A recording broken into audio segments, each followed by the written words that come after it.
Welcome to the one-of-a-kind Financial Show Daily. It is Hump Day.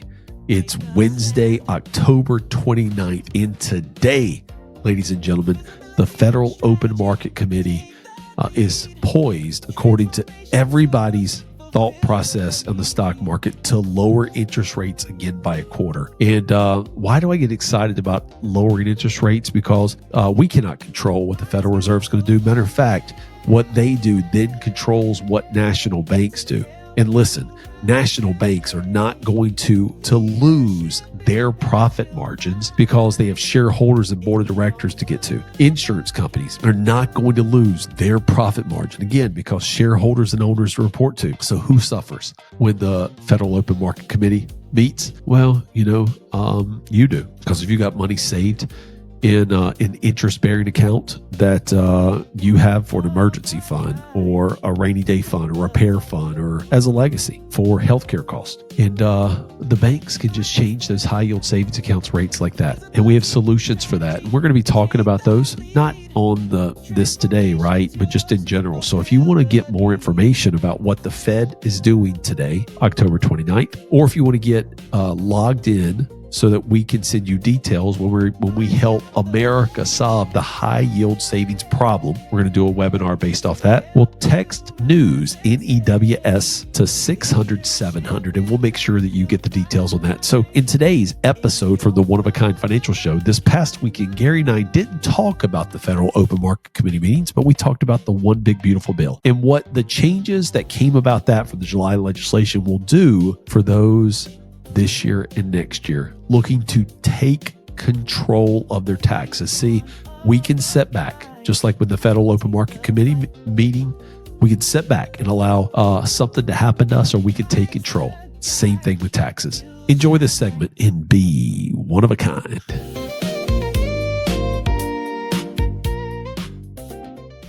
The One Big Beautiful Bill relights a large swath of tax code, locking in many TCJA features and introducing new deduction limits, structural changes, and phased-in shifts. Many provisions take effect on January 1st, 2026, making it now a critical window for preemptive moves. So bracket permanence versus expiration traps. What do we mean by that? So under the One Big Beautiful Bill, right, or the Opportunity to Build a Better America Act, the individual income tax rate structure for 2027 is permanent, but there are some structural changes to deduction limits that will be that have gone up and gone down over time, such as SALT. SALT is shortened for state and local taxes. So for a 4-year period, SALT deductions increase. Is that right? That is correct. And so temporarily from 2025 all the way out to 2029, the state and local tax deductions, which were capped in the Tax Cuts and Jobs Act at $10,000, now go up to $40,000. This really impacts people with high value properties where their real estate taxes are high, people that pay state taxes, high income earners, people who make $200,000 or higher. So now, instead of being able to do itemized deductions at $10,000 of that amount, now they can do $40,000. So the cap goes up. This is especially big for people that live in high real estate, taxed areas, or states like New York, California, Washington State, where state income tax limits are very high. Mm-hmm. And that brings us to itemized new deduction changes, new floors for that. Well, the One Big Beautiful Bill reintroduces thresholds or limitations on deduction categories. These limitations are things like medical expense limitations, investment limitations, investment expenses. And so it brings back to the forefront this whole idea of front loading when possible. Front loading means that if you have expenses that you're going to pay into the next year, like in 2026, you go ahead and bring those expenses into 2025 so that you could itemize them at a higher level this year, right? Because next year they may vanish or shrink when a lot of these provisions go into play. We're going over some provisions that take place January 1st, 2026. and for the the big beautiful tax bill, estate and gift exemption bump. Well, this raises the estate and gift tax exemption to $15 million per person, meaning individuals can transfer more of their money tax-free to the next generation. And, we get this question a lot now, Gary, is if, I have close to this money, should I start accelerating my gifts now or wait for the higher threshold? Gift tax is a very individualized and personal thing. And so under the one big beautiful bill, this exemption's going up to $15 million per person, but then it's going up even higher in future years.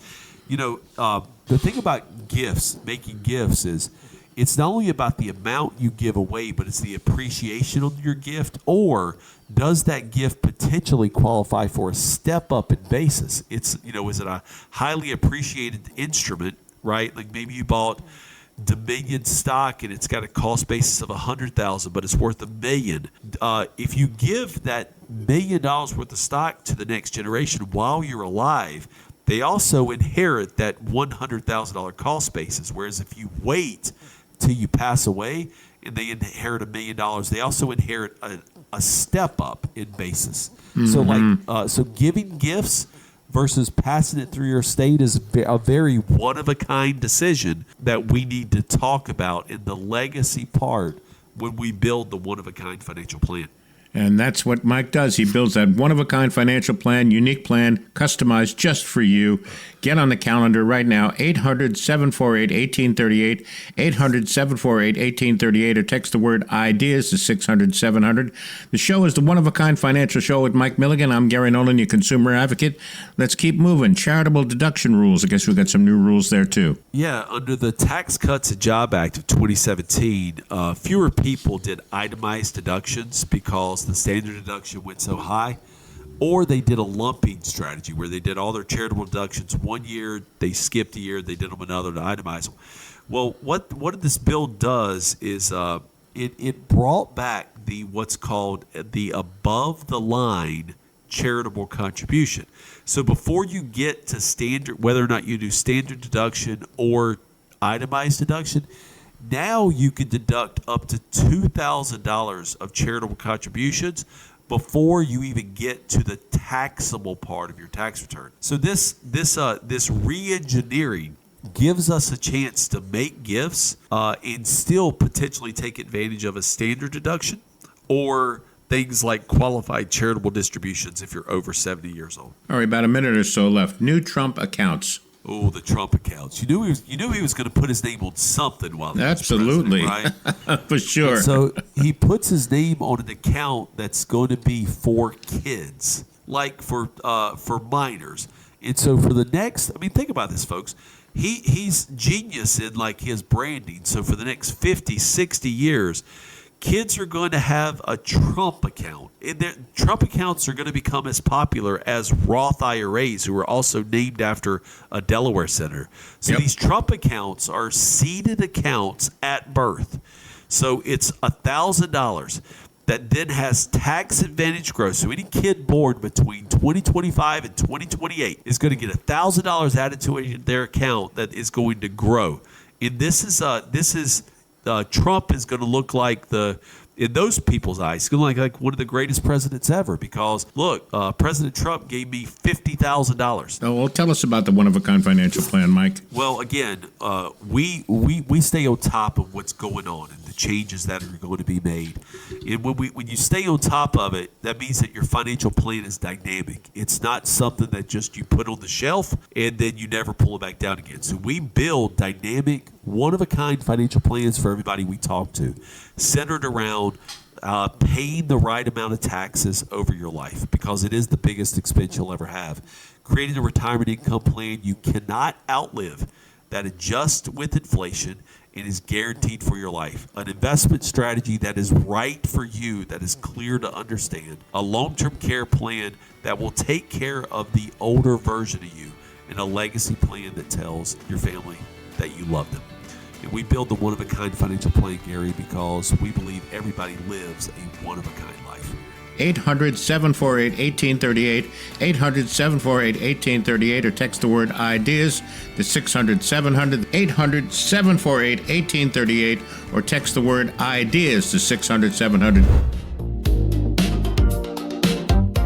One last message from our compliance team. As a reminder, Mike Milligan, Certified Financial Planner, is an investment advisor representative of Advisory Alpha, LLC, an SEC-registered investment advisor. All opinions expressed by me, Mike, or any podcast guest are solely our opinions and do not reflect the opinions of Advisory Alpha. This recording is for informational purposes only, should not be relied on solely for investment, tax, or legal decisions, and it's in no way intended to communicate or guarantee specific performance or suitability of any security instrument or product, as we may have discussed. Investment advisory and financial planning services offered through Advisory Alpha LLC, a registered investment advisor. Insurance products are provided by Ideas by Mike, a licensed agency located in Norfolk, Virginia, and licensed to do business in all 50 states. While tax and legal issues may be discussed in the general course of financial and investment planning, Advisory Alpha does not provide tax or legal services. Please consult with your tax or legal professional prior to making decisions related to these issues. If you want an appointment with Ideas by Mike or One Oak Financial, please reach out via our website. This podcast is produced in conjunction with Mike Milligan, LLC.